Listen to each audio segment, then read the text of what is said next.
Hello everyone, I am Anuradha Priyadarshini and once again welcome to my channel Current Affairs with Anuradha।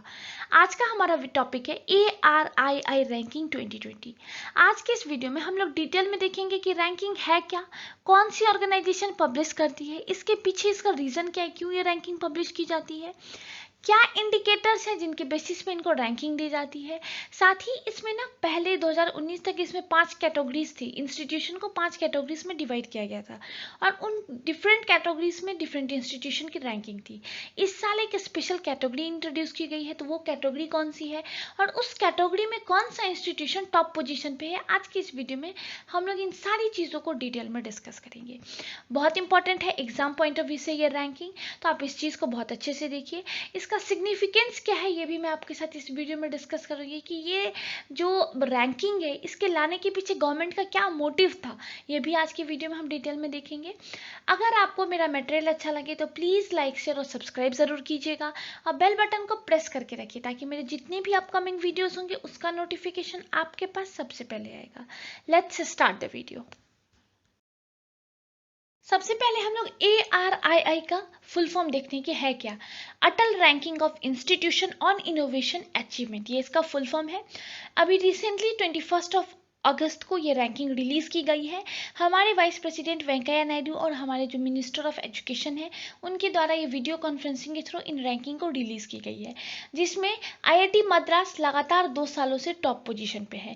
अगर आप 2019 और 2020 का अगर आप कंपैरिजन देखेंगे तो 2019 में ओनली 46 जो इंस्टीट्यूशन है उसने इसमें पार्टिसिपेट किया था, सिर्फ इनकी रैंकिंग पब्लिश की गई थी। लेकिन 2020 में 674 इंस्टीट्यूशन इसमें पार्टिसिपेट किया गया है और इस रैंकिंग में 674 इंस्टीट्यूशन की रैंकिंग दी गई है। इसमें जो मार्क्स होते हैं ना वो 100 मार्क्स का होता है, मतलब ये रैंकिंग जो है इसमें मार्क्स 100 होते हैं और डिफरेंट कैटेगरीज है जिसके बेसिस पे इनको रैंकिंग दी जाती है। ये रैंकिंग जो है मिनिस्ट्री ऑफ एजुकेशन के द्वारा ये पब्लिश की जाती है। ये रैंकिंग इसको लाने के पीछे, ये रैंकिंग देने के पीछे बेसिक एम ये है इनोवेशन, इंटरप्रेन्योरशिप, इस चीज़ को हाईलाइट करना। हमारे जो देश में जो हायर एजुकेशन है उसमें इन चीज़ों को लाना कि सिर्फ किताबी पढ़ाई ना हो, इनोवेशन हो, हाई लेवल ऑफ रिसर्च हो, हाई क्वालिटी रिसर्च हो, इनोवेशन हो, इंटरप्रेन्योरशिप हो, इस तरीके का इकोसिस्टम बिल्ड करना, माइंडसेट बिल्ड करना इन इंस्टीट्यूशंस के अंदर, ताकि लोग इस चीज़ के लिए आगे बढ़ के आए। मतलब सिर्फ नौकरी पाए ना, नौकरी दे भी, इस चीज़ को गवर्नमेंट ने काफ़ी ज़्यादा हाईलाइट किया है और ये रैंकिंग इन्हीं चीज़ों की बेसिस पे इंस्टीट्यूशन को दी जाती है। ये जो ARII रैंकिंग जो है ये एक इनिशिएटिव है एजुकेशन मिनिस्ट्री, जिसको हम लोग पहले मिनिस्ट्री ऑफ HRD कहते थे, उसका एक इनिशिएटिव है to systematically rank all major higher educational institutions and universities in India on indicators related to innovation and entrepreneurship development among students and faculties। ये जो रैंकिंग है इसको लाने के पीछे बेसिक एम ये है to encourage high quality research, innovation and entrepreneurship. देखिए हमारे यहाँ जो हायर एजुकेशनल इंस्टीट्यूशंस हैं या फिर ये कहें कि हायर एजुकेशंस जो होता है उसमें इनोवेशंस, रिसर्च, इन सब चीज़ों की बहुत ज़्यादा कमी है, बहुत ज़्यादा कमी होती जा रही है। इससे क्या हो रहा है कि हमारे यहाँ जॉब मांगने वाले स्टूडेंट्स ज़्यादा क्रिएट हो रहे हैं एज कम्पेयर टू जॉब देने वाले। अगर आप डिफरेंट कंट्रीज़ की बात देखेंगे तो जितने ज़्यादा जॉब मांगने वाले लोग आते हैं ना उतने ज़्यादा जॉब देने वाले लोग भी आते हैं। बट हमारे यहाँ इस चीज़ को, ये चीज़ जो है वो बहुत ज़्यादा लैक कर रही है, इसलिए हमारे यहाँ जो अनएम्प्लॉयमेंट है वो बहुत ज़्यादा है। तो इस रैंकिंग में इन चीज़ को काफ़ी ज़्यादा हाईलाइट किया जाएगा। देखिए इसमें कुछ डिफरेंट इंडिकेटर्स है, उन इंडिकेटर्स की कुछ मार्क्स है। तो अगर मान लीजिए कोई पर्टिकुलर इंस्टीट्यूशन एक पर्टिकुलर इंडिकेटर में अगर वो लैक कर रहा है तो उस इंस्टीट्यूशन को पता है कि हमें इसी चीज़ पे फोकस करना है, हम इस चीज़ में लैक कर रहे हैं, अगर हम इस चीज़ पे फोकस करेंगे तो हमारी भी रैंकिंग इंप्रूव होगी। इस रैंकिंग करने से क्या है कि डिफरेंट इंस्टीट्यूशंस में कंपटीशन बढ़ा है, ताकि वो भी अपने यहाँ जो इनोवेशंस, रिसर्च, ये सब जो है हाई क्वालिटी कराएं, ताकि बच्चे अच्छे, जब कॉलेज पास आउट होकर निकले तो अच्छे बच्चे निकले, ऐसे बच्चे निकले जो इनोवेशंस जानते हो, जिनको प्रैक्टिकल नॉलेज हो किसी भी चीज़ का। ये बहुत इंपॉर्टेंट पॉइंट है। इसका जो ये जो रैंकिंग है इसका बिगेस्ट सिग्निफिकेंस है कि इससे देखिए जो बच्चे हाई क्वालिटी स्टूडेंट्स तो आएंगे ही आएंगे, साथ ही साथ जो इन हायर एजुकेशनल इंस्टीट्यूशंस हैं उनमें भी आपस में कंपटीशन होगा, वो आपस में एक दूसरे की रैंकिंग के बेसिस पे अपनी रैंकिंग सुधारने की कोशिश करेंगे ताकि उनके यहाँ भी उनकी रैंकिंग भी सुधरे, वो भी हायर रैंक्स पे आए। तो ये भी बहुत बड़ी इस रैंकिंग को लाने के पीछे एक बहुत बड़ा रीज़न ये भी है। ARIIA will set tone and direction for institution for further development, for making them globally competitive and in front of innovations. चलिए अब मैं आपके साथ डिस्कस करती हूँ ARIIA जो रैंकिंग है उसके, ये रैंकिंग किस बेसिस पे दी जाती है, क्या इंडिकेटर्स है जिनके बेसिस पे ये रैंकिंग दी जाती है। अब ये चीज़ें भी हम डिटेल में डिस्कस करते हैं। जैसे इसके इंडिकेटर्स है budget and funding supports, infrastructure and facilities, awareness promotion and support for idea generation and innovation, promotion and support for entrepreneurship development, innovative learning methods and courses, intellectual property generation, technology transfer and commercialisation, innovation in governance of the institution. ये कुछ indicators है जिसके basis पे इनको ranking दी जाती है। Different indicators के different marks है। जैसे आप बजट एंड फंडिंग का देखेंगे तो 20 मार्क्स है, इंफ्रास्ट्रक्चर एंड फैसिलिटीज़ का अगर आप देखेंगे तो 20 मार्क्स है। वही जो ये लास्ट वाला है innovation in governance of the institution, इसके 6 मार्क्स हैं। तो डिफरेंट जो इंडिकेटर्स है डिफरेंट मार्क्स है एंड ओवरऑल मार्क्स जो है वो 100 है। इन 100 इन इंडिकेटर्स के जब अगर कोई पर्टिकुलर इंस्टीट्यूशन, अगर आप जैसे IIT मद्रास की बात कर लीजिए, IIT मद्रास लगातार 2 सालों से टॉप पोजीशन पे है, तो इसका मतलब ये हुआ कि ये जो डिफरेंट इंडिकेटर्स है इसमें उसकी रैंकिंग अच्छी होगी, इस इंडिकेटर्स में उनको मार्क्स अच्छे मिले होंगे। तो ये चीज़ हो गया। अगर मान लीजिए कोई पर्टिकुलर इंस्टीट्यूशन इसी में लैक कर रहा है तो उस इंस्टीट्यूशन को पता है कि वो कौन सा एक ऐसा पर्टिकुलर एरिया है जहाँ पे वो लैक कर रहा है।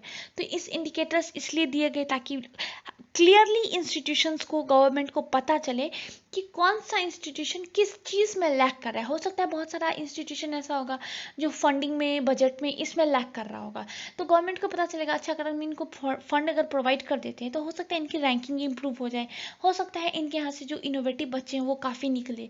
तो इस चीज़ को इस इंडिकेटर्स के माध्यम से काफ़ी ज़्यादा हाईलाइट किया जाएगा।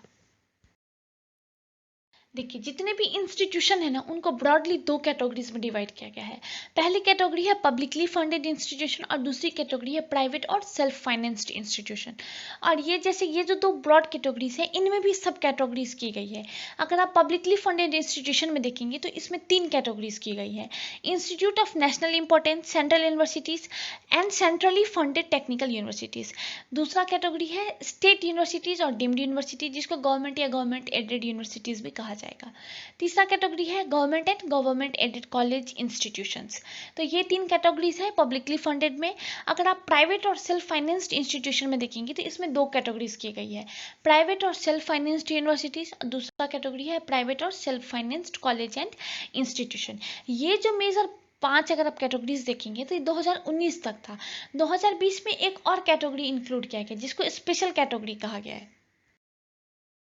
ये जो छठी स्पेशल जो कैटेगरी है वो है वुमेन्स के लिए, the higher educational institution for women's. इस कैटेगरी को 2020 में इंट्रोड्यूस किया गया है to encourage women and bringing gender priority in the area of innovation and entrepreneurship. ये एक स्पेशल कैटेगरी थी, इस साल से ही लॉन्च की गई है। चलिए अब मोस्ट इंपॉर्टेंट पार्ट, इनकी रैंकिंग देखते हैं। अगर आप देखेंगे IIT मद्रास जो है 2019 में भी फर्स्ट पोजीशन पे था और 2020 में भी फर्स्ट पोजीशन में है।